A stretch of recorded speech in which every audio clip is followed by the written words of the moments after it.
We will begin shortly, allowing everyone to enter into our virtual space.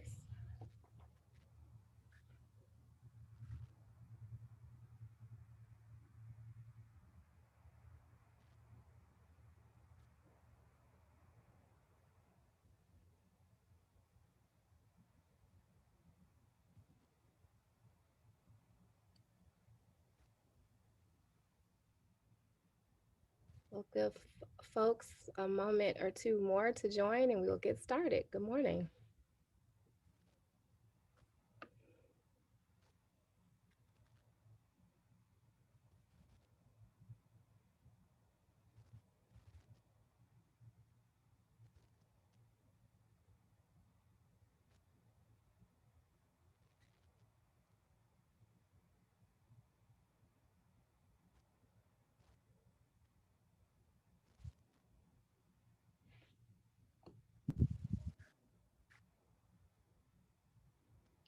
Morning.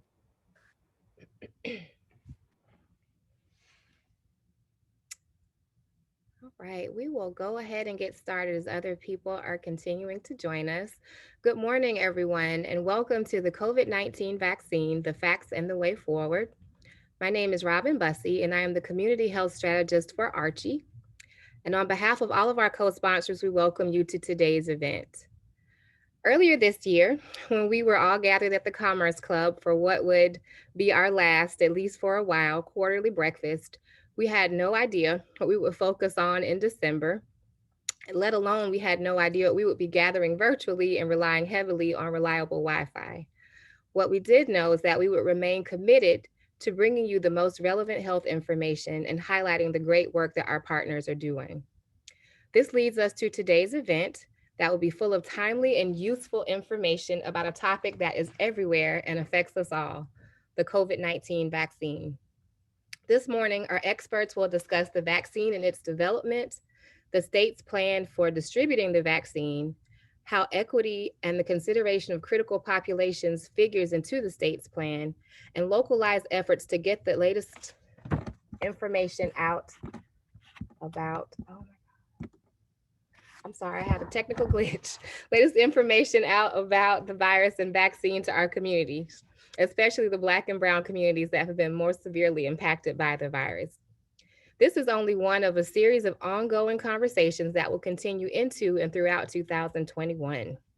While today's discussion focuses on the facts and we have lots of technical experts speaking today, rest assured you will hear more community voice as the conversations continue and go along.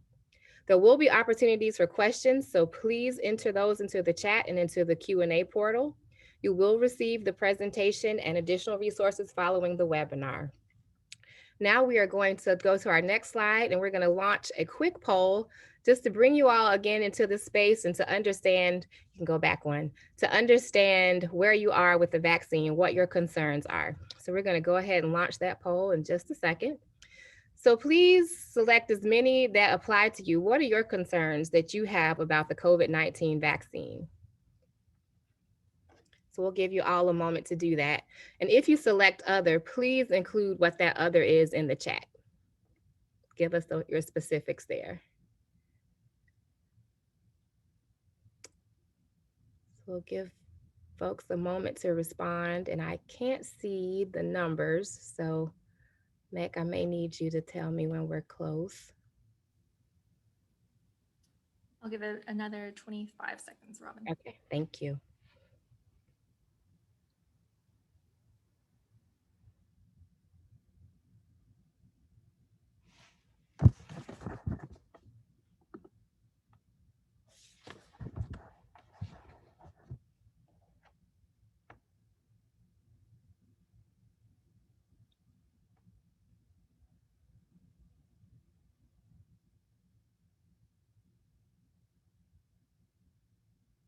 Okay, I'm seeing some other concerns entered into the chat. In just a moment, we'll see how everyone's feeling. About 10 more seconds. Okay.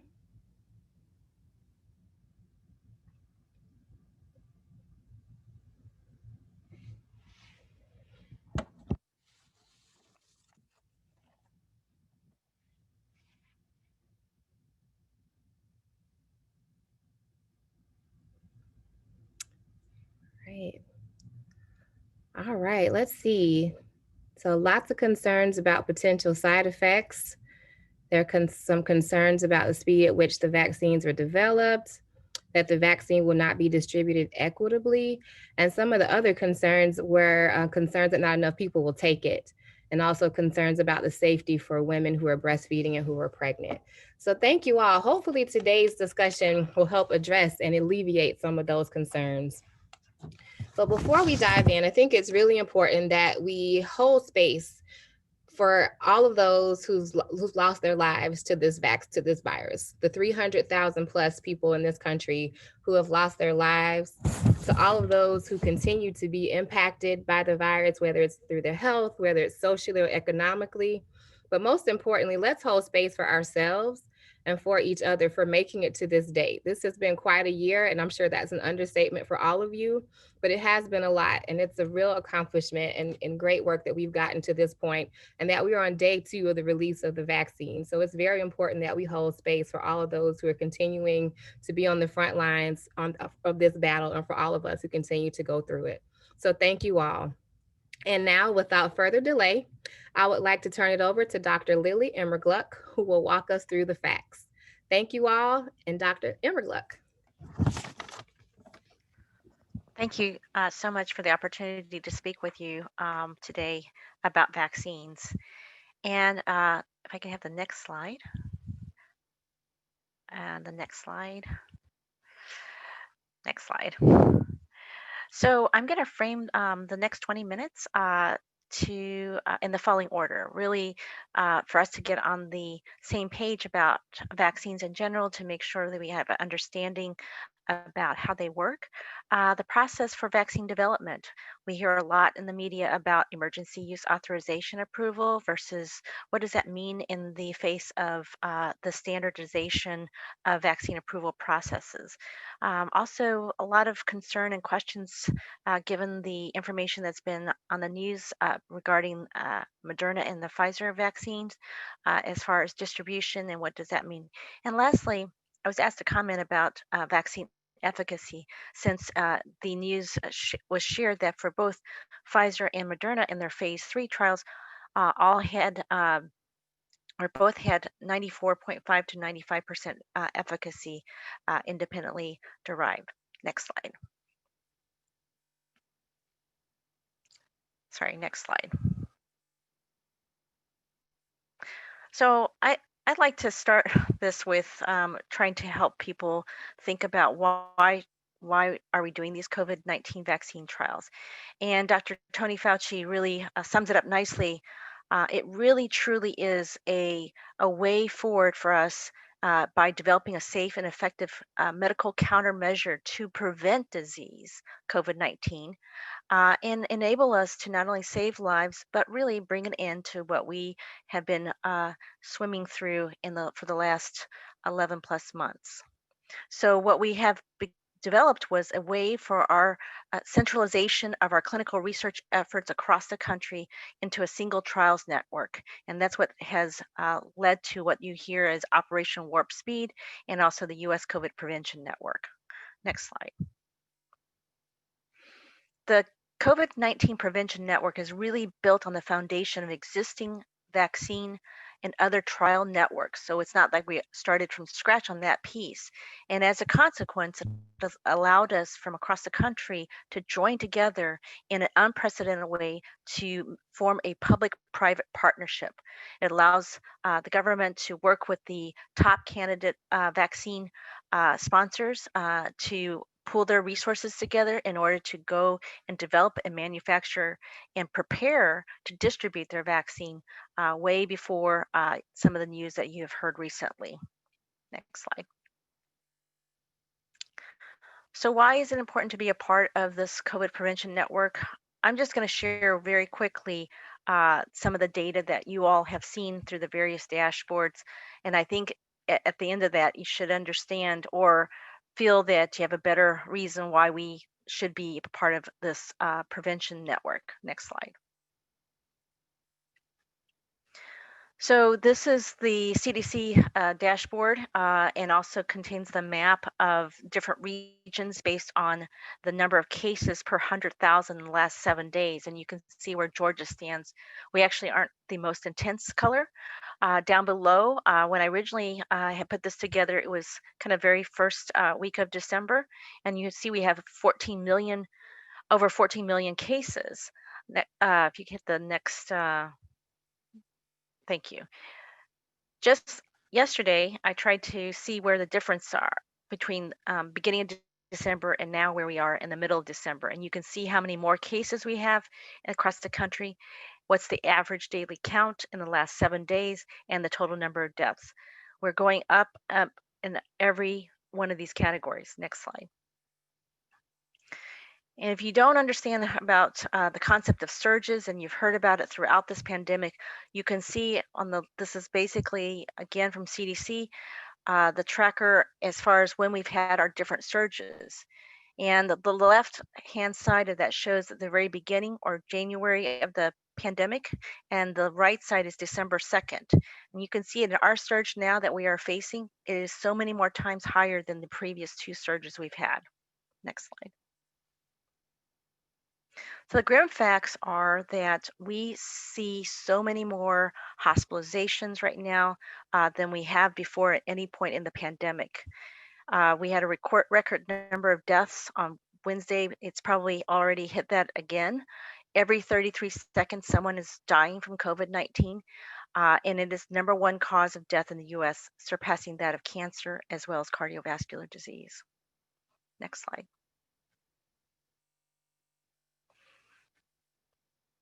When we think about hospitalization and disparities, I think this slide, although it's a little bit old in the sense it stops in June, I included it because it included Georgia.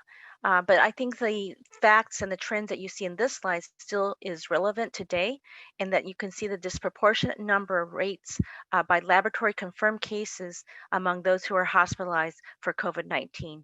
And you can see that our American Indian Alaska Natives, our non-Hispanic Blacks, and our Hispanic or Latino groups are so much more affected. Next slide. This just, next slide, sorry. This is just another one to reinforce if we look at infections. The left-hand side shows the rate confirmed COVID-19 cases by the distribution by race, ethnicity, and the right just shows you the pie graph of our US population. Take-home message is the same as in the previous slide. It's just confirming that we see disproportionate numbers of people, communities of color that are affected by COVID-19 infections. Next slide. You can see that also with number of deaths. It's a very similar story. And it just emphasizes to us across all of these parameters that we are watching for, hospitalizations, infections, and deaths, it still remains true that disproportionately communities of color are adversely affected more severely in all ways. By the way, in children, that also holds true. Next slide. I included this because you all will be receiving a copy of this slide deck, but this has a link to a YouTube that was put together that dispels some of the myths and shares some of the facts around COVID-19. And I encourage you to take a look at when you have a chance. Next slide. So I'm going to shift gears a little bit and just get us all kind of on the same page as far as what we might need to know as fundamentals about vaccines. Next slide. How do vaccines work? Basically, no matter what vaccine we're talking about, it mimics the infectious germ that causes the disease without actually giving us a disease. That's the fundamental goal of it. And how does it do that? It stimulates our body's immune system to build up our own defenses against that germ, again, without causing the disease. Those components of the vaccine that stimulate our immune system are called antigens. And across all the different platforms you're hearing about the COVID-19 vaccines, there are different ways to produce the antigen. The number one antigen that they're using is called the spike protein, which is just a piece of the COVID-19 germ, which is known as SARS-CoV-2. It is not the germ itself, so there's no live component in the vaccine as far as SARS-CoV-2. Vaccination exposes the body, it's a mechanism to expose the body to these antigens. Next slide. I like this slide because it kind of depicts in a way that I can relate about how in general vaccines work. Basically, our body recognizes the germ, as I mentioned in the previous slide, through this antigen or a piece of it, and then it sounds an alarm. That means it alerts our immune system, and then we deploy those components in our body, which keep us healthy and help fight off germs and infections, with the end goal that if we saw the real deal, the real germ, we would know what to do and not allow it to cause infection or disease. Next slide.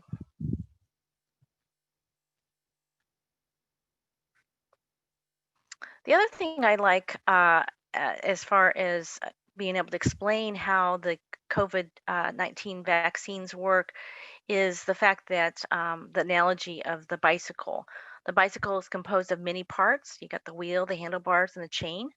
Um, and similarly, the virus also has many parts. And so all of those parts put together make up the germ. But in order to make a vaccine, we actually just need one part that would then alert our body to, if we see that part, we will prevent the whole germ from causing any further infection or disease. Next slide. This slide is to remind me to share with you that as we listen to the different types of vaccines that are coming out and making it past what we call phase 3, and no worries, I'm going to kind of explain the kind of differences between for vaccine development between phase 1 versus phase 3. We can see that there are different types of ways to construct that antigen or that part that generates the antibody response or the immune response that we need to protect us. And these are just some of the top candidates, vaccines that have kind of made it to that phase 3. Next slide. I wanted to go a little bit deeper dive into the ways or mechanisms for the two candidates that are kind of coming out through the phase 3. So you've heard about Pfizer and the Moderna. Both of them use the mRNA vaccine platform. And basically, they all use a technology that is new to try to produce the spike protein so that our body recognizes and makes more of it so that we see the real germ, we won't allow it to go any further as far as causing infection. Now, Morehouse School of Medicine, we're about to launch into another type of vaccine called, it's actually also a vaccine that's targeted against the spike protein. But the way that this vaccine candidate works is it actually makes the spike protein outside of our body, okay, and it packages it and called a nanoparticle. Basically, there's just a lot of that spike protein, and then it connects it to a piece of material that helps our immune system to generate an optimal response. That's the antigen component. So it's a different platform than what you've been hearing with mRNAs, but it achieves, hopefully, through these phase 3 trials, we'll see that it achieves an efficacy that's going to protect us in the way that we want. Next slide. So the vaccine development process, I think it's good for us to understand this and then understand how COVID-19 vaccine development fits along with this vaccine development. Because I get asked a lot, did the vaccine development cut any corners in order to get so fast? And I think after this section, hopefully that will reassure you. Okay, next slide. So the standard process for vaccine development, any really therapeutic development, is it goes through what we call the clinical phases of a trial. What is behind the scenes and never makes it to the news media is the preclinical years. This is when in different laboratories, like at Morehouse, we have many basic science laboratories working on different therapeutic agents. We may be working on years that could be somebody's, their research interest, but they develop something that they think might be a good candidate for a vaccine. And after they test it and do different type of, like let's say in trial in different animal models, and they kind of determine what dose is needed, what are the best safety conditions. They move it on into what phase 1, phase 2 trials. In those phases, basically they're looking at healthy adults. These are what we call placebo control. That means there's a group of adults that will receive the vaccine antigen that was made in the preclinical years, and there are some that will just receive something as far as doesn't have the vaccine antigen in it, but otherwise looks very similar. And what they want to know from these early phase trials is basically what is the vaccine dosage and the frequency needed in order to generate the antibody or immune response that we desire. And is the vaccine safe given that now we're moved from animal models to human? In the phase 2, we kind of just increase that number, still looking at healthy volunteers for the most part, and we start to refine that process. We start to look in like what were some of the unacceptable um, safety concerns, if there were any. How do we start to manufacture this? Because with any therapeutic agent, it's not going to be just like instantaneous that you're able to manufacture it in large amounts. Next slide. We then move into what we call as the phase 3. And this is what you've been hearing in the news as far as a lot of the vaccine candidates are moving into this phase 3. And that's really what the Operation Warp Speed is centered on, is really how to help the vaccine sponsors through these phase 3 to get the participants necessary in order to demonstrate the efficacy that we're going to be talking about. Typically, these are all what we call randomized blinded control studies. That means basically the participant who comes in or volunteers to be a part of this, we don't know if they're going to get the placebo or they're going to get the vaccine. It's like a flip of the coin. I don't know. They don't know. That keeps it so that the data is really pure in terms of not having any biases. For these phase 3 studies, we need thousands of participants or volunteers in order to determine whether or not it's safe. And that's because it is totally hinged on if we vaccinate people with these candidate vaccines and they encounter the real disease, does it really protect them? So that sort of follows along whether our community transmission rates are, okay, in order for us to say that, X number of people were exposed and they were protected efficiently. During these phases, we look at the immune response, we look at people who have disease, and then we continue to monitor the safety or adverse effects from the vaccine. Next slide. This is just a quick schematic to share with you about what people actually go through the process when they go and volunteer in one of these vaccine trials. They're basically randomly assigned, flip of the coin. And from that, we make sure they have the inclusion criteria that we are looking for. For example, in our trial that we're about to start with the phase 3, we're looking for anybody over the age of 18. We're also looking at people who might be at increased risk for disease. Okay, and then we follow them for our study as well as some of the other studies. We follow them for up to 2 years. And the reason we want to follow them for up to 2 years, even though their vaccine are only going to occur during the first month of their participation in the study, is because we want to know if they continue to get exposed to the germ, will they continue to have protection? Are they able to prevent transmission to people in their households? All of those questions, which are important in order for us to understand how well a vaccine performs out in the general population. Next slide.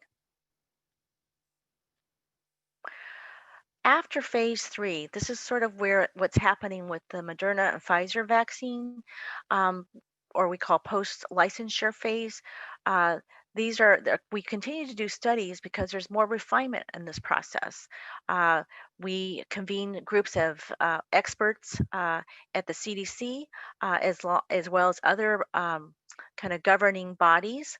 There's an advisory committee on immunization practices, which is really key in the COVID-19 vaccine story because they're meeting a lot more frequently than for other vaccines to help us sort out what's the priority, what's the way to distribute the vaccine as we get more and more doses.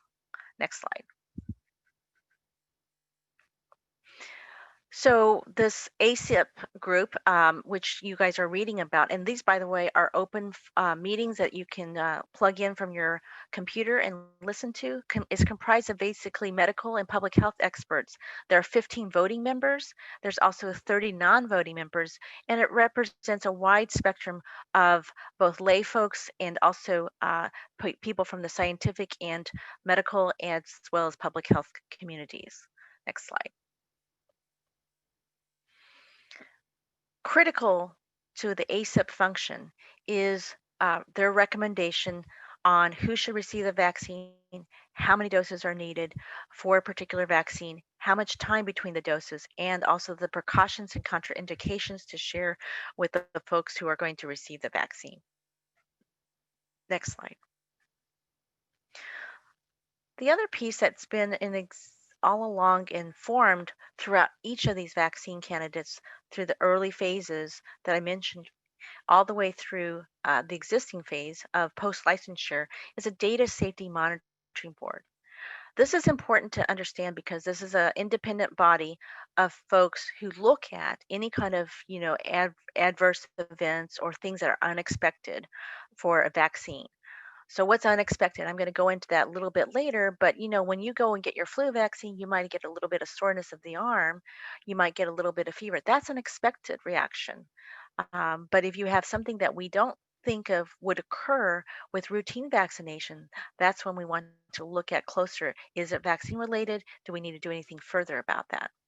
Next slide. So the current state of the COVID-19 vaccines, I'll share with you as quickly as I can on the next slide. This is a slide that I took from our COVID prevention network, and it lists the top players as far as where they are in the I don't want to call it the race, but it really truly is a race to see if we can get the most efficacious vaccine out there to the general public. And you can see Moderna, AstraZeneca, Janssen, Novavax, and Sanofi are there. Originally, somebody asked me, why isn't Pfizer on there? And that's because originally, when Operation Warp Speed was formed, Pfizer was not part of that. They wanted to make sure they stated explicitly that they did not accept any kind of funding from the federal government as far as Operation Warp Speed in their development in their vaccine product. However, now they are part of it. Next slide. Um, of Operation Warp Speed. The three checks are the ones that are in Georgia that we are part of and involved in. These are the ones I'm aware of, but there might be more. But these are the ones I can barely keep my information straight about those. Novavax again is the one that we're about to be involved in, as well as Emory. Next slide. When I think about what's happening as more doses are being made available to the general public with Moderna and Pfizer, there's a lot of people thinking about and wondering about how to distribute that. And so there's groups trying to formulate what's the priority groups. For example, you've already heard in the news that the priority groups for this first dose coming out of Pfizer, which got the EUA, Emergency Use Authorization approval by FDA, are the healthcare workers and long-term care facilities. Even among those groups, we have to prioritize who among the healthcare workers would get it first, who among the long-term care facilities would get it first. Next slide. So I'm going to pivot a little bit to talk about what does it mean to say emergency use authorization, and how does that stand up as we move forward in expecting more and more different vaccine candidates to hopefully meet the safety, the efficacy standards that we would like in order to be available to the general public. Next slide.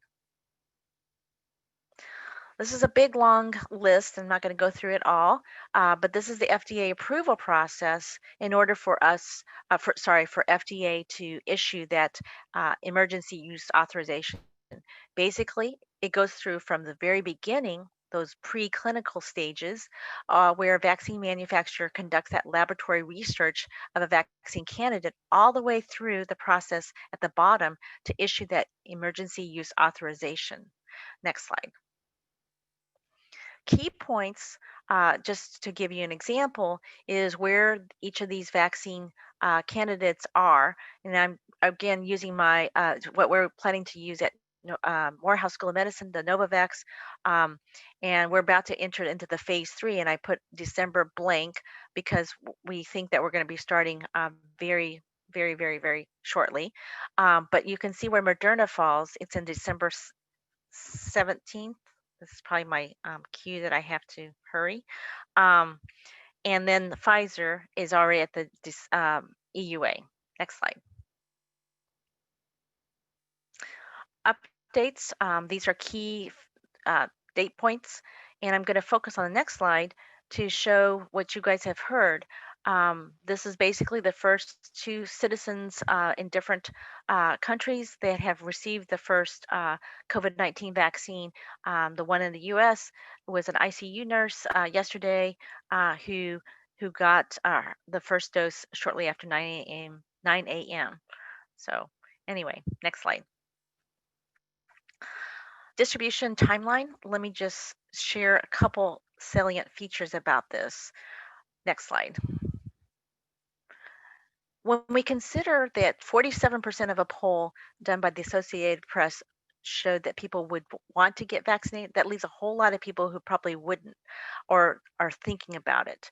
And so these things add to our decision making as far as how to distribute doses and where. I can tell you that the distribution is going to fall to the state health departments to help organize that distribution.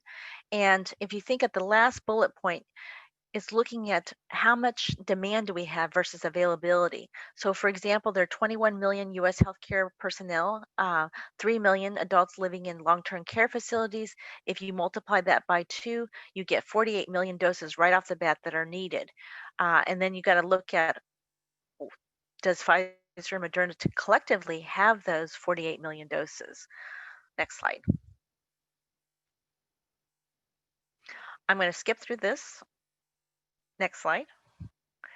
And skip through this because I've sort of talked about this already, and end on the fact that vaccine efficacy, next slide, is really just about how well are we able to prevent moderate to severe disease with these 2 vaccines that have made it out past the phase 3 trials. Next slide. And we can say that from the data, next slide, sorry. This is my last slide. From the data, it shows that for Moderna and Pfizer, that in a controlled clinical trial, that most of the folks, 95% of them, if they got the vaccine, they would be protected from moderate to severe disease. Same goes for Moderna. What we don't know is how long those vaccine protection will last in terms of the antibody response, or if they will prevent transmission. And so that's why these folks still have to wear their face mask and try to maintain that social distance. I'll end on that. Next slide. We can just go to the end and answer any questions or proceed however. Miss. Thank you so much, Dr. Immergluck. And thank you, because I know that was a lot of information, Sorry. a little bit of time. No, you did great. And I'm so sorry to have to interrupt because we have pretty good questions. But thank you so much for laying the groundwork and for, giving us the facts. I have a couple of questions for you. And if it's okay, if we don't have time for all of them, if we can pose them to you later and get responses for everyone. Absolutely. But in the order that they came, the first is, are the vaccines preservative and thimerosal free? Thimerosal. Thimerosal free. So I have to say I'm not sure about the thimerosal for Moderna or Pfizer. I do know that for our vaccine, Novavax, is in the phase 3. That's still a clinical trial. That we don't have that. There are different inactive ingredients to try to make sure they maintain the stability of the vaccine. I think each of them have their different inactive ingredients to maintain that maintain the vaccine so it doesn't disintegrate. But I'm not sure exactly of the what those inert ingredients are. Thank you. And next question, how long will the vaccine protect from infection? Well, that is the question that we are trying to determine. That's why it's important for the folks that got Moderna and the Pfizer in the trials that they continue to be in the study. Each each one of those folks are supposed to be in the study technically for up to 2 years so we can see that durability of that antibody response. So they would measure their blood level for antibody response throughout that time period. Now, as we roll out more and more of the vaccine to the general population, we're also going to know how effective this vaccine in preventing further disease. Thank you. And this is going to have to be our last question for now, but we'll certainly make sure we forward the rest of them to you. But are there multiple strains of COVID-19 and does the vaccine protect against all of them? It's a very good question. We do know that there's some strain coming up with differences since the beginning of the pandemic. But what's consistent, and this is why it's important folks understand that no matter what platform of vaccine candidates coming up out the pipeline, they're targeting the spike protein. The spike protein is consistent throughout all of the different strains, and we believe that those will all remain effective as far as protecting you against SARS-CoV-2 for the Moderna and the Pfizer, and we're hoping for the other vaccine candidates as they move through phase 3. Thank you again. I'm so sorry we have to cut off our questions. This No we could talk worries. about this all day, I'm sure. But thank you so much for laying Thank the you. groundwork and for laying out the facts. We appreciate you, and we'll certainly continue to talk throughout with other questions. Okay, thank you Now, so much. thank you. We've laid out the facts. So now we're going to start to think about the way forward. And to get us started, we're going to be joined by Dr. David Holland. And if we go to the next slide, through those slides, the Chief Medical Officer of Fulton County Board of Health. He's going to talk to us a little bit about the statewide plan and Fulton's role in distributing that plan. Dr. Holland. Good morning. I do not actually have a slide presentation. I do have one slide that I have on my screen, and I was wondering if I might be able to share my screen to put that up. Let's see, MEC can do that for you, I'm sure. I'll have to, just wanted to be sure I got permission from y'all before I did that. You can go ahead and screen Is that share. okay? Yep, you have capability. Go ahead. Then, all right. And do y'all see that? Yes. Okay, great. So the big question I think on everybody's mind is when can I get the vaccine? I think some people are asking, am I going to have to get the vaccine? There's no plan. I'll just start by saying there's no plan in the works for any sort of mandatory vaccination by any government or currently any employer. So that's really not a question. I think the real thing I want to focus on is when people will be eligible to get the vaccine. And as our previous presenter, outlined, they're moving very quickly to get these vaccines out, but there's only so much that they can produce at one time. And although they were able to, one of the good things about the way these vaccines were produced is the government went ahead and bought a bunch of doses before everything was approved to kind of take the risk out of it for the manufacturer, so that we actually have a lot of doses of both Moderna and Pfizer ready to go. And so when Pfizer got their EUA approval last week, they were able to start shipping immediately, and we expect the same thing for the Moderna product when it gets its EUA approval very soon. But there's still not enough to get everybody. So the question is, how do we do this first? And the way that this is being done in Georgia, we are following the guidelines that were put out by the American Council on Immunization Practices, ACIP, which is a division of the CDC. And they basically gave us some priorities for who should be vaccinated first. And we, there were kind of general guidelines. And then the Department of Public Health put that into some more specific guidance, which is in the slide here. It's in 4 phases. And the first phase, which the one that we're in right now, is Tier 1A or Phase 1A. And the Phase 1A consists of 2 groups. One is residents of long-term care facilities. And the reason being here is they are, people in nursing homes have very little that they can do to protect themselves. They are reliant on other people coming in to help them. And the attack rate and the mortality rate among that population has been just sky high.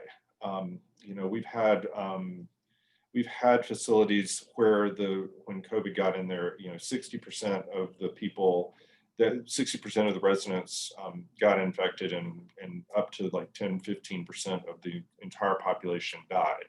So they're very, very high risk of getting it and high risk of death. So they're in the top tier.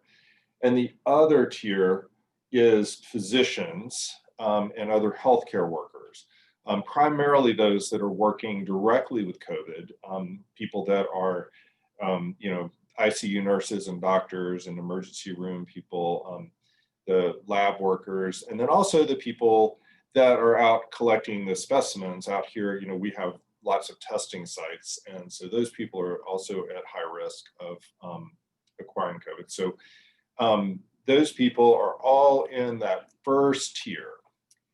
And that's actually a lot of people when you think about it. When you think about like all doctors and nurses, everybody in nursing homes, long-term care facilities, and then also these other healthcare workers that are dealing directly with people with COVID. So this is going to take a minute to do. And then the next group down is Tier 1B. And that includes, the rest of public. So EMTs are going to be in Tier 1A because they're actually, they're first responders, and they are dealing with people, actually caring for people a lot of times with COVID, even though they don't know it. The rest of public safety will be in 1B. And then, interestingly, another group is like, critical workforce employees, which, includes people like teachers and court employees, people that are in jobs that have to keep working in order for our society to function. So they will be offered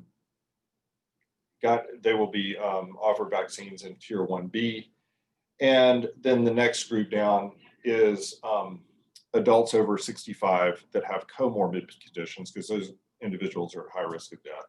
And then down to Phase 1C, it's everybody else with that's over age 65 and everybody else with comorbid conditions. So by the time we get done with Phase 1, we've gotten all the people that are at really the highest risk. Phase 2 includes shelters, jails, and so forth, and it kind of goes on down until you get to really by Phase 3, you're talking about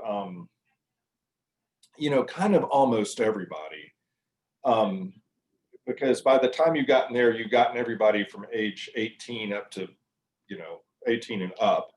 And then Phase 4, really the thing that includes there is children. Right now, the Pfizer vaccine is approved for ages 16 and up, and the studies in children for all these vaccines are still underway. So we've got to get more data on them before we're going to be able to have something that's approved for children. Fortunately, children, although there have been cases of very severe disease among children, most of the time they have very mild illness. So this is good. Of course, like with flu, children can pass it along to adults in their lives to, the child gets sick and they have a mild illness, but then they go visit grandma and grandma gets sick and gets very ill or dies. So it's ultimately we're going to need to get everybody.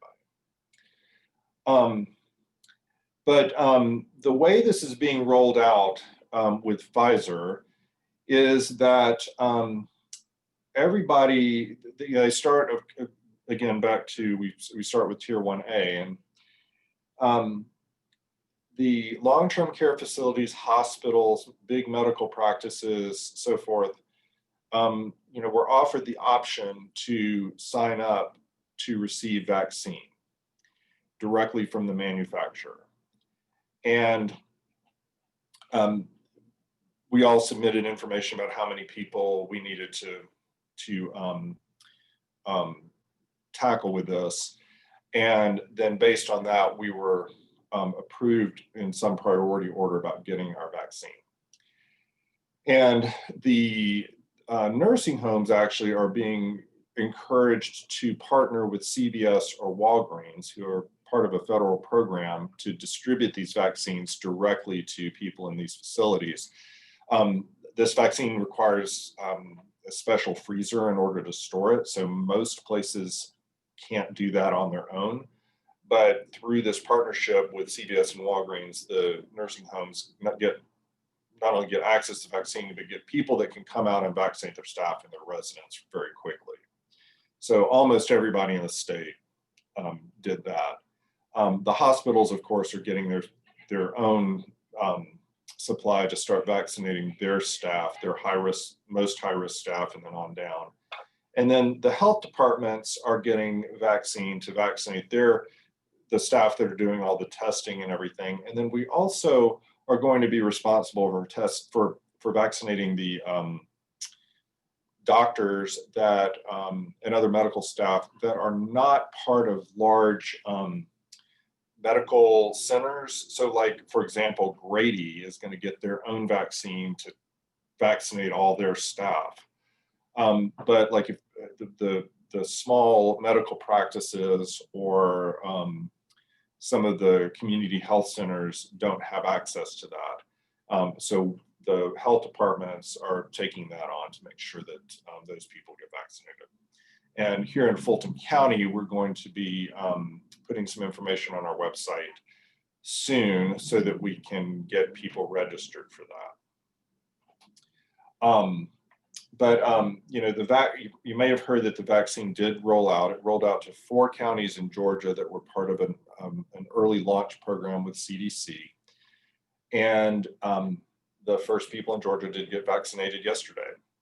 And we're all very excited about this. The rest of the states should be getting theirs no later than Thursday to start, the rest of this process. But again, the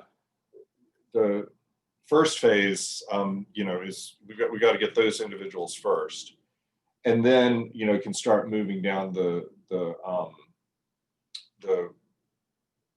chain here. The timelines, I've seen various timelines for when it's going to be widely available and everything, and they tend to change week to week. A lot of that is going to depend on obviously vaccine availability, which is again depends on 2 different things. One of it depends on how fast the manufacturers can manufacture it, but it also depends on how quickly some of these other vaccines are able to complete their studies and get their emergency authorization. Because the more manufacturers, the more products that we have available, and the more manufacturers we've got, then that also increases the supply of vaccine. It also, I think, depends a little bit on how many people actually take the vaccine, because unfortunately there's been a lot of there's a lot of vaccine hesitancy out there. That's some of it is perhaps a little I think it's reasonable to ask, how did we get these vaccines to market so quickly when it usually takes so long? Although I think our previous presenter did a really excellent job of showing how they were able to bring these to market without skipping any steps, without taking any shortcuts, and still doing it in a compressed period of time. And then, but other than that, there's always just a general level of controversy out there, some of which is just manufactured, frankly, about this. But the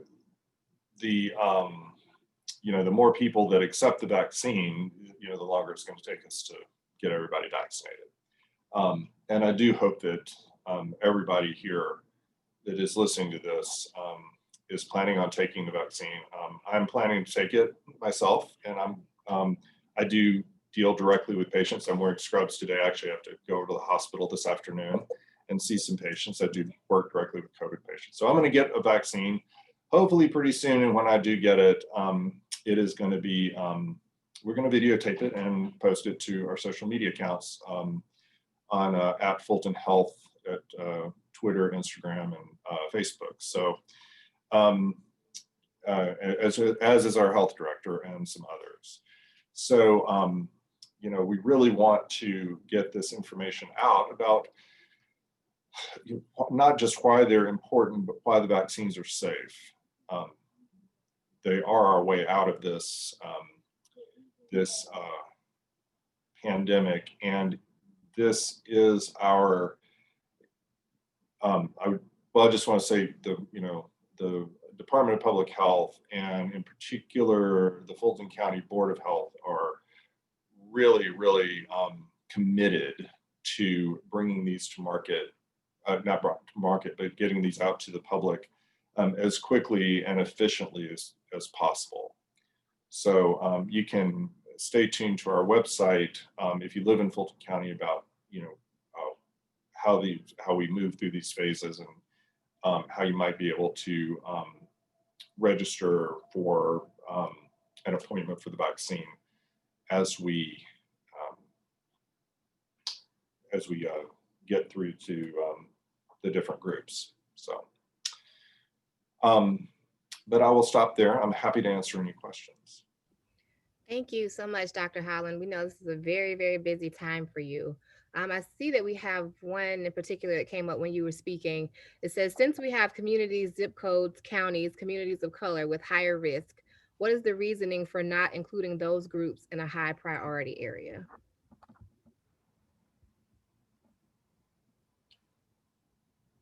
So, as opposed, okay. So that's a very good question.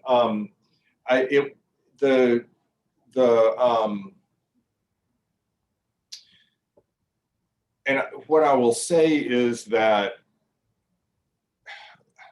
let me see if I can answer this way.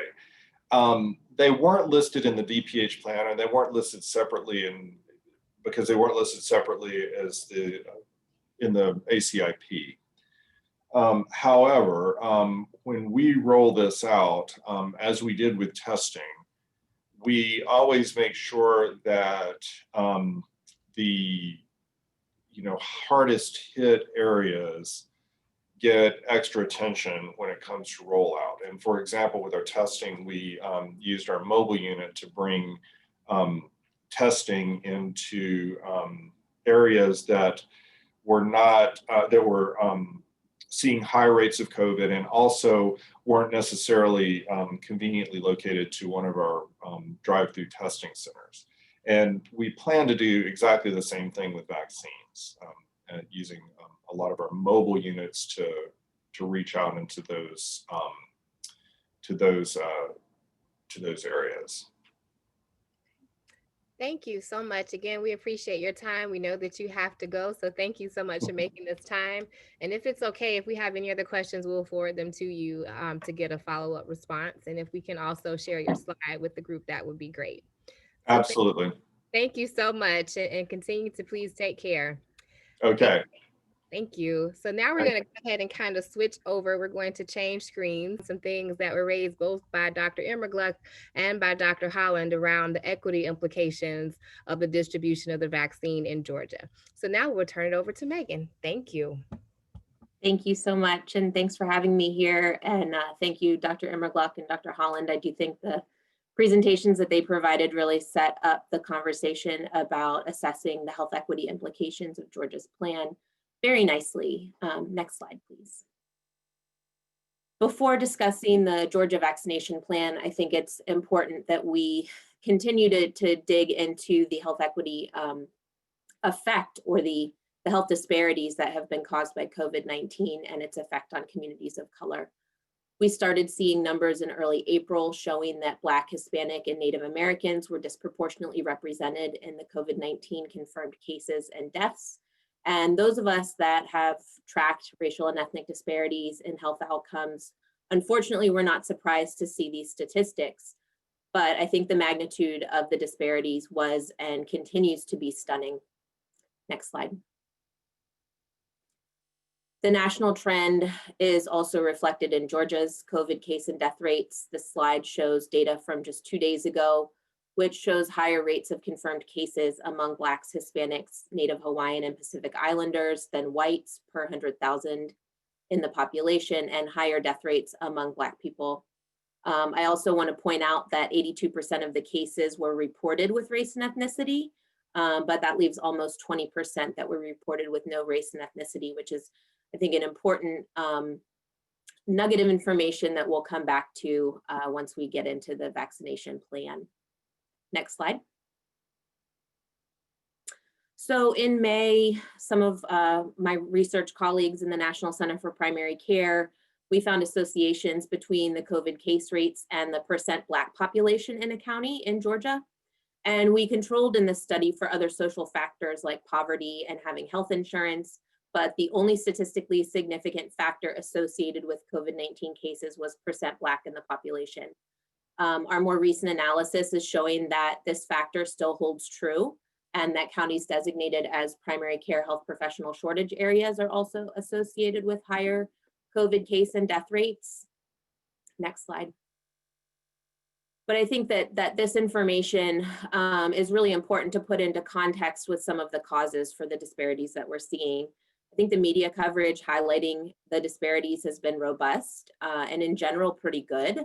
But it's really important that we continue to make sure that the narrative focuses on the underlying causes of disparities, which are systemic and driven by policy.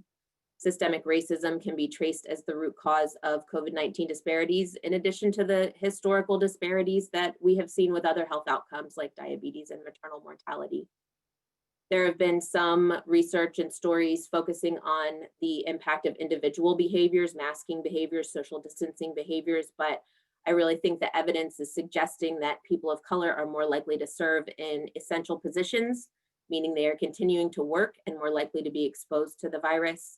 Residential segregation, congregate living, social determinants of health, all terms that we use regularly in the health disparities world, they all contribute to the higher rates of underlying conditions that we're seeing, which make people more susceptible to the virus and have worse outcomes with the virus. Also underlying in all of this conversation is mistrust in the healthcare system and government by communities of color because of historical examples of abuse and policies that are embedded with racist intentions and outcomes. Next slide. The disparities that we discussed already are also seen in vaccination rates. So I think it's really, important, obviously, with the COVID-19 vaccine that we learn from prior vaccination experiences. Black, Hispanic, Asian, American Indian, and Alaska Native people have lower vaccination rates than whites. We also, in the National Center for Primary Care, have Medicaid claims data from 2009 when the H1N1 vaccine was rolled out, and are seeing that there were racial and ethnic disparities with that, which is kind of the most comparable vaccination effort that we really have to COVID right now. When that vaccine first came out, it was not part of the seasonal flu vaccine, so people did have to get that separately. So we know that vaccination disparities have historically existed, and it's really critical at this point in time to address those disparities. Next slide.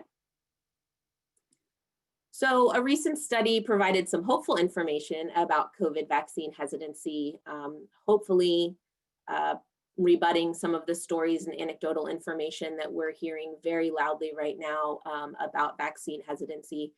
The research surveyed people about whether they had received the flu vaccine and whether they would accept a COVID-19 vaccine, finding that in general, most people were more positive about the COVID-19 vaccine than the flu vaccine.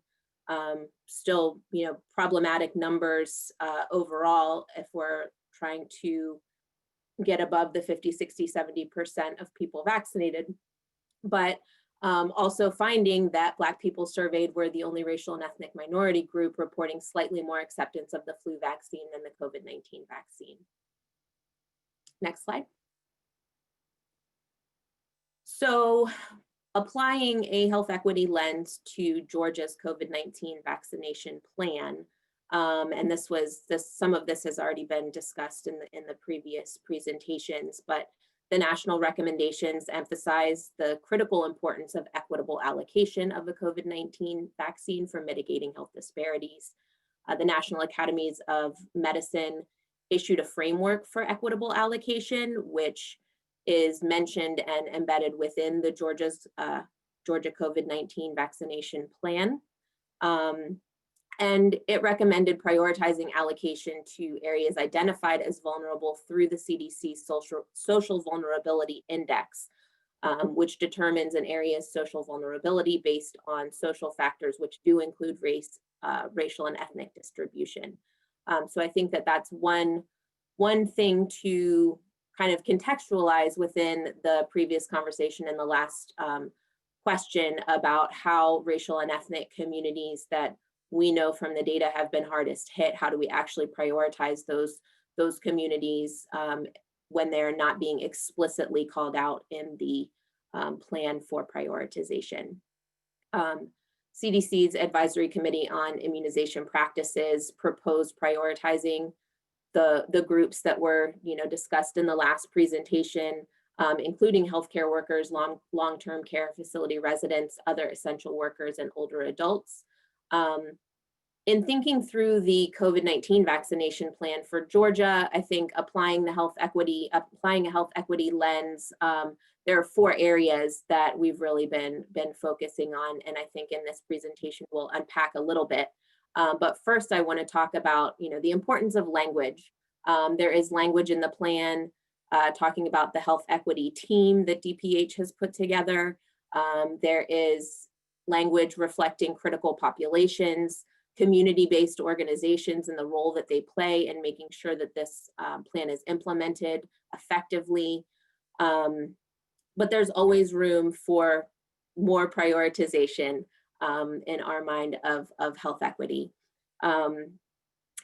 So I think the 4 areas that I just want to unpack briefly are the phased approach, the critical populations, provider enrollment, and data and monitoring plan. Next slide. So just thinking about the phased approach, and this slide generally aligns with the slide that Dr. Holland showed, although I think he's had 4 phases and this kind of packs them into 3. But just reflecting on phase 1A, which is really where we are right now, people of color account for the majority of COVID-19 cases and deaths among healthcare workers for which race and ethnicity data is available. CDC reported over 200,000 cases and 790 deaths among healthcare personnel in early November, but that's probably an underestimate because the number of cases with healthcare personnel status was very low. CDC also found in July that more than half of confirmed cases among healthcare personnel were among people of color, including 26% Black, 12% Hispanic, 9% Asian. So, thinking about the overlap between the phased approach, who's getting priority of the vaccine, there will be overlap with people of color there. But then looking at the critical populations, next slide, which I did include the link for the state COVID-19 vaccination plan on an earlier slide. The critical populations section is on page 23 of that plan now, but it is also, the plan is undergoing changes pretty regularly. So may or may not be page 23 when you take a look at it. But you know, the critical populations are really defined based on risk. So risk of acquiring the infection, risk of severe morbidity and mortality, risk of negative societal impact, risk of transmitting the disease to others. This is also where that social vulnerability index can come in, which does include race and ethnicity as part of that calculation. So there is an opportunity there to make sure that communities of color are prioritized through the critical populations. But I do think that the point that was made earlier about, you know, the lack of explicit reference to prioritizing communities of color is you know, something that should be addressed. Next slide. Provider enrollment. So I think Dr. Holland hit on this quite a bit too. This is just a recent story from the AJC, focusing on some of the potential problems with the provider enrollment side. And really the question being, are vaccination sites going to be concentrated in higher resourced communities? The story highlights the gaps in provider enrollment with 2,000 potential vaccination sites expressing interest initially, but only 300 having completed the enrollment packet. And it also importantly highlights the lack of resources being provided to states to implement the vaccination plan, which has been a key talking point in the ongoing debate in Congress about whether states are going to actually receive directly funds to implement the vaccination plans. Georgia currently is receiving 58 cents per resident to implement the plan. So this is another area that really getting into my last slide, which focuses on some of the data problems. So we know that, you know, being proactive and making sure that health equity is prioritized on the front end is, you know, monitoring and evaluating how it's actually being implemented is just as important. So I'm providing this slide to just give a snapshot of Georgia testing data that was missing race and ethnicity data. I mentioned earlier the high % of cases being reported with unknown race and ethnicity. Deaths are a little bit better just in the way that data is reported. But testing and case confirmations at the national level, this is not just a problem in Georgia. And unfortunately, this is seemingly a straightforward issue that we're not going to have time to get into the details of why it is so complicated. But the data that is available to identify the impact on by race and ethnicity is pretty poor nationally. But it is super critical to understanding and evaluating the impact. In addition to missing race and ethnicity data, we don't have a handle on how COVID is affecting other communities with historical disparities, including people with disabilities, LGBTQ, people with mental illnesses. So there's a lot better that we can do, but just looking at this, you know, I think it plays to a lot of different problems and clinical settings, laboratories, just making sure that the data is being collected from patients. It should be self-reported and then being reported to the state. And I know there are technical issues with that too, but I think as a, you know, segue into Dr. Akintobi's presentation, there are also lots of issues related to trust and the quality of the data, and making sure that communities are empowered to lead this charge is going to be really critical to the ongoing evaluation and monitoring of our plan. Megan, thank you so very much. I want to thank you and all of our presenters so far. We still have lots more to share, and thank you all for hanging in with us. We know this is a lot of information, but it's so important, so timely, and so relevant.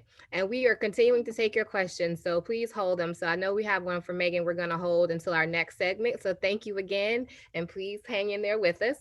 And before we turn to Dr. Tabia Akintobi, we're going to launch a quick poll just to, again, just kind of do a temperature check to see where you all are getting your information about the vaccine. Who are your trusted sources? So if we can go ahead and launch that poll really quickly, just want to do that check before we proceed. And again, thank you all for hanging in with us. We're packing a lot of information in a little bit of time. I know Mec is working on the poll. She's doing lots of stuff. Thank you, Mec. Let's see. There it is. So if you could please just kind of share, this is the concerns poll. I think that we had another one about where people get their trusted sources of information. If we could launch that one really quickly and then get into Dr. Akintobi's presentation. She has lots of great information to share about how we get the word out to these populations that we're continuing to discuss, our most critical populations. And if we can't get the poll, that's okay. We can probably launch it afterward. We do want to make sure we capture that information, but we definitely want to try to go ahead and get into Dr. Akintobi's information. So if we can, we will turn it over to you, Dr. Akintobi. Thank you so much.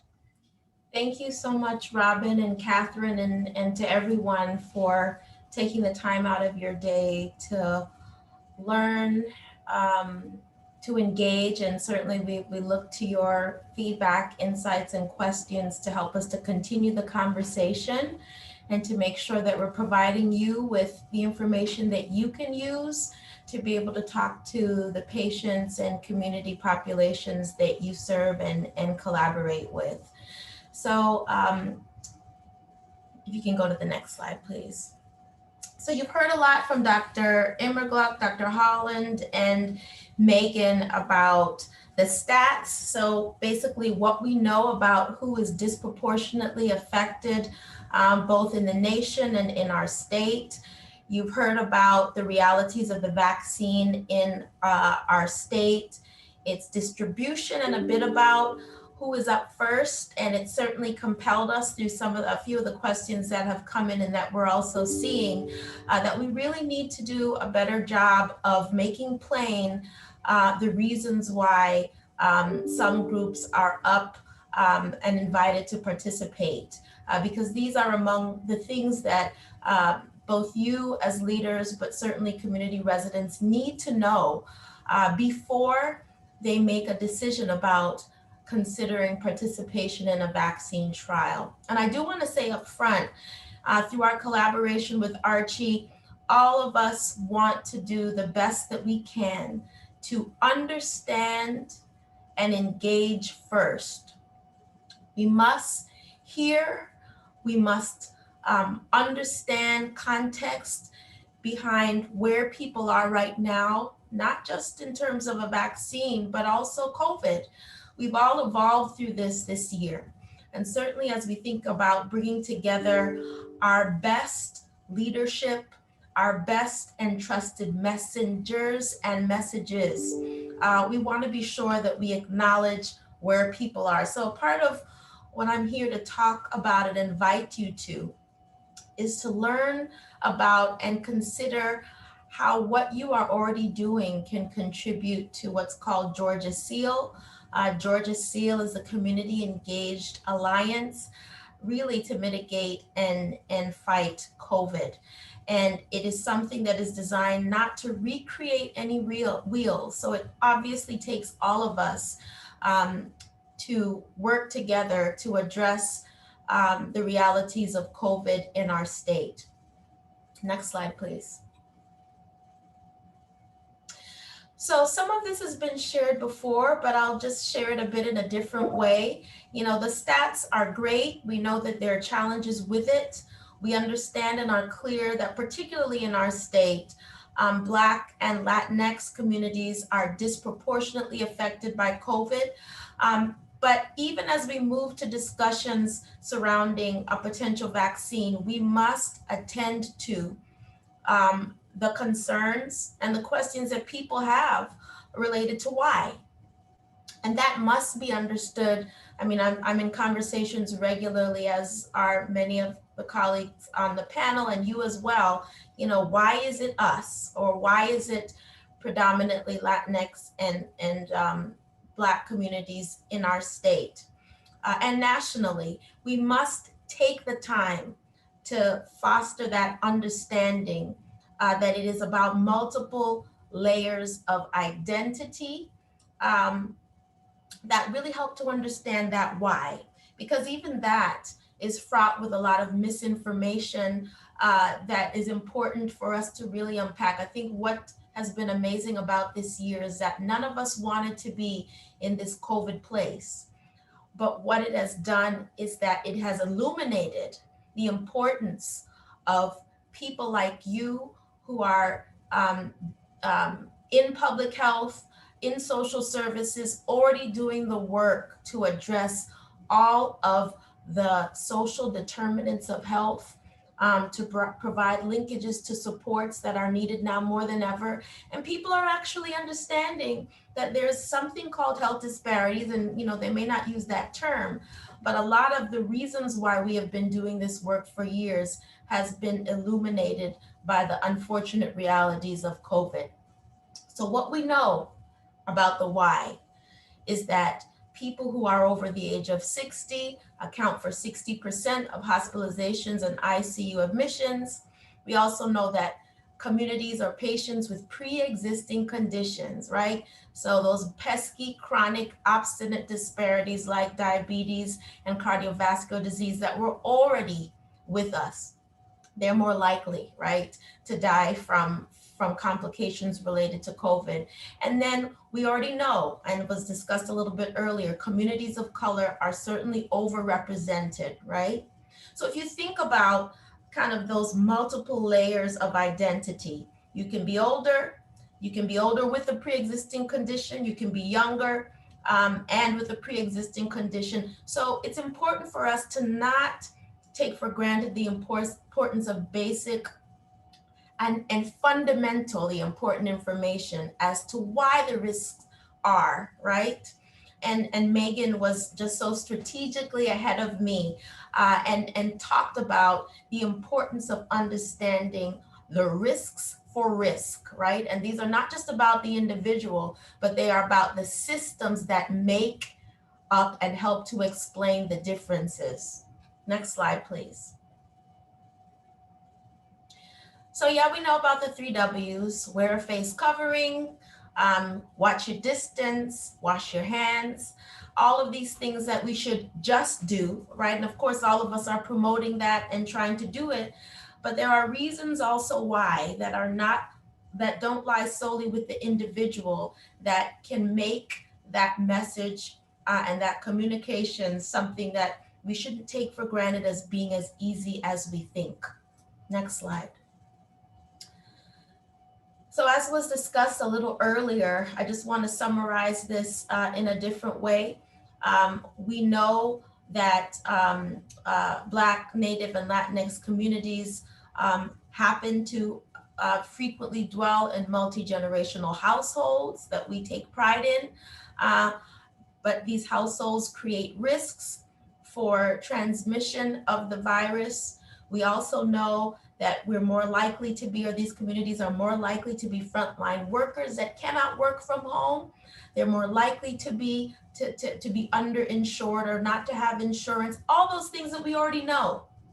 And so that is one way to help to explain and really have the conversation as to the why.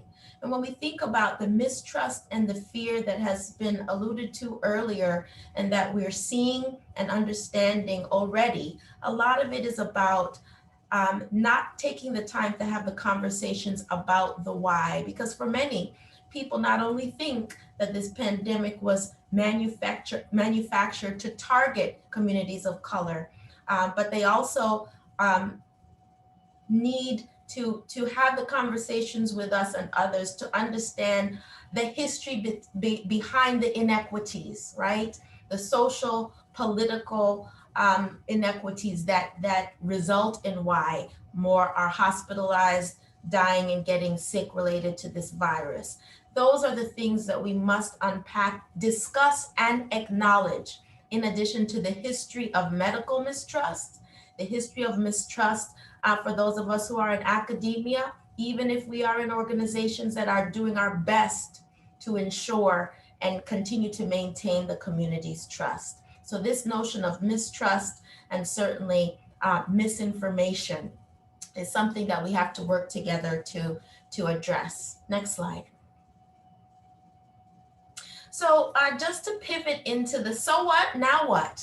And a lot of us are doing this individually, but I want to invite you to how we are collaborating with ARCHI and many other organizations, and would love to do so with you, to have not just conversations over the next year, but also to have you join us in an effort that is designed to bring together all of the leaders and community trusted partners to address COVID in our state. So CEAL is national, and again, it's the Community Engaged Alliance Against COVID-19 Disparities. There were 11 states that were identified based on the data because we were what I call COVID hot. Hospitalizations, illness, and death related to COVID, particularly for racial and ethnic populations who are disproportionately affected. Georgia doesn't usually skid by when we think about any health issue. We are usually in the top 5, and being in the top 5 is not where we want to be. But it created an opportunity for us to do 2 things, and this is the invitation to you, and I'll describe it and then ask you to certainly let us know your interest in joining what we're doing as a state. And that is to conduct urgent community engaged research and outreach. Those 2 things are intentionally brought together because we know that research cannot happen without outreach. And for us, outreach includes understanding, it includes listening to where people are in terms of misinformation, mistrust, fear, and anxiety. And we know that that has evolved from March till now, especially in the past several weeks when we're hearing much more about vaccines and who is eligible. And then we also want to collectively work as a state to certainly promote and facilitate the inclusion of Black, Latinx, and other disproportionately affected communities in clinical trials related to COVID. So we want to be sure that with this community wisdom, understanding, relationships, and trust, that we take what we learn, we galvanize and collaborate with partners like you to encourage and promote participation in COVID trials. And I want to speak clearly and make sure you understand the Georgia CEAL position. We are not trying to herd communities of color into vaccine trials. Our role is to provide communities as well as thought leaders who are already on the front line and in the field with information that is community responsive. So again, that goes back to the outreach and research that is community driven and is based on understanding, mistrust, misinformation, etc. We want to arm everyone with what they need to make the best decision. And I want to also emphasize, as was earlier, we learned about how vaccines can be helpful. We learned about the state of it in Georgia, and we also heard from Megan the details surrounding what is behind the numbers. We know that communities of color were less represented in clinical trials of any kind a year ago. And certainly that representation is not any better in the era and in the space of COVID-19, with all of the unknowns related to a new virus, all of the mistrust both based on what they're seeing in 2020, as well as things they may have heard about the realities of inhumane treatment of people with less power. But if communities who are most affected do not engage based on understanding the importance as well as the safety, which we must unpack and that we're starting to do with you today, then we will not find out for whom a trial and a vaccine can be most effective. And a part of what can result is that communities of color or those that are disproportionately affected will continue to be at the front line when we think about hospitalization, illness, and death related to COVID. So we must acknowledge the history as well as the current reality. And with that, give people what they need in the amount that they need it to make their best decision. Next slide, please. So that is the National SEAL reality, and Georgia SEAL, which we call it so because garnering effective outreach and research in Georgia for Impact Alliance is a bit long, but our intent within the state of Georgia, and just so you know, the hour is you. So this discussion is a very intentional kind of launch of a partnership that we have with ARCHI and with many other organizations to say, let's have these conversations. Let's develop health communications messages that are important and increase awareness, as well as provide you all with resources, educational materials, videos, a few that Dr. Immergluck, who's a partner with me in this, alluded to, that you can use in your own conversations with community residents. So we want to understand the factors that contribute to the disproportionate burden of COVID, and then establish effective community engaged research and outreach in response. So understanding is something that we value and will engage in both informally through some of what we hear in the chat. We're taking what you're sharing with us to make sure that we use it to develop some of our future listening sessions, even some of the materials that we're working on developing in collaboration with federally qualified health centers, health departments, and community-based organizations. And we want to share those with you so you can use them. Next slide. So at the center of Georgia SEAL is a community coalition board that's designed to make sure that everything that we do is community co-created, relevant, and effective when we think about education related to COVID, outreach, communication, research, and sustainability. The Community Coalition Board is open. So a part of this meeting is to certainly talk about the realities of the vaccine and invite you to collaborate, because Georgia SEAL is a statewide movement. Next slide. So here, and you can't see it as well, is really the list of organizations that are collaborating with us so far. So we intentionally include to date. Those in blue are community-based organizations. So I happen to be at Morehouse School of Medicine, but I want to be very clear that our intention, even through multi-PIs like DeKalb County Board of Health, Southside Medical Center, and Emory University, there are more in the community that are leading and guiding our work than there are those in the academy. That is very much by design, because we want the existing trust and leadership in communities to guide us. And again, we invite you to join in this work. Next slide. So here are our priorities. We want to be a statewide community engagement hub, such that all of the great work in the state, the left hand knows what the right hand is doing. We don't recreate what is working. We want to be a space to develop and disseminate community informed educational materials. We want to identify the beliefs leading to vaccine hesitancy.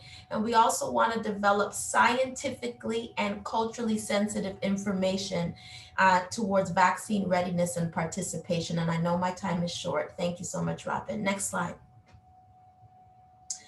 So we are having listening and educational sessions, which we're going to collaborate with ARCHI and many others, including you. We want to collaborate with you to do similar things as we evolve in this space together.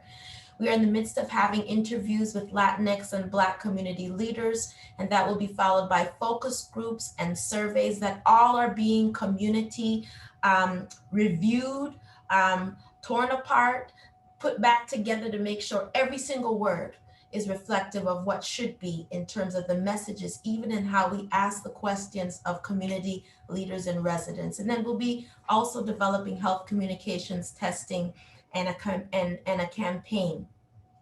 Next slide. So our outcomes, we want to improve attitudes, perceptions, and knowledge related to COVID.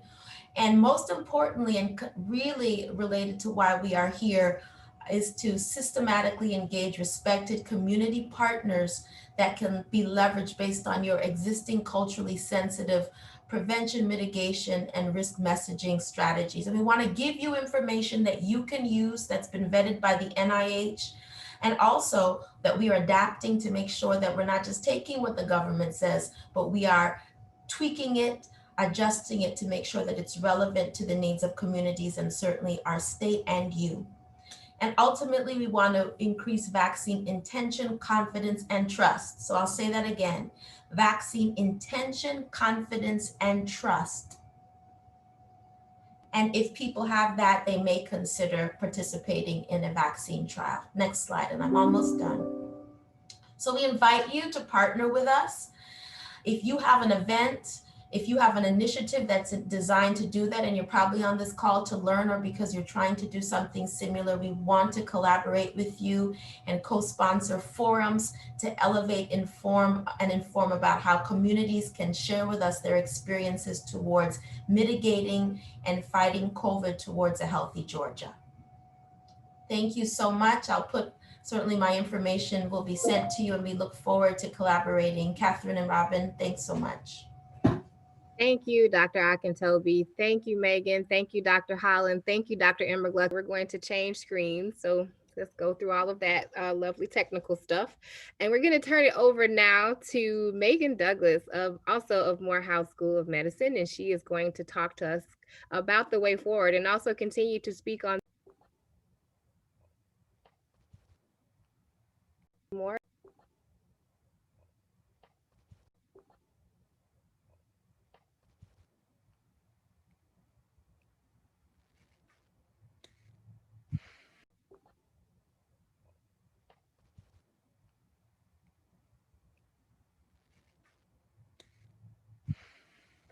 Good morning, everyone. We will begin shortly. Through all of that lovely technical stuff. And we're going to turn it over now to Megan Douglas, also of Morehouse School of Medicine. And she is going to talk to us about the way forward. And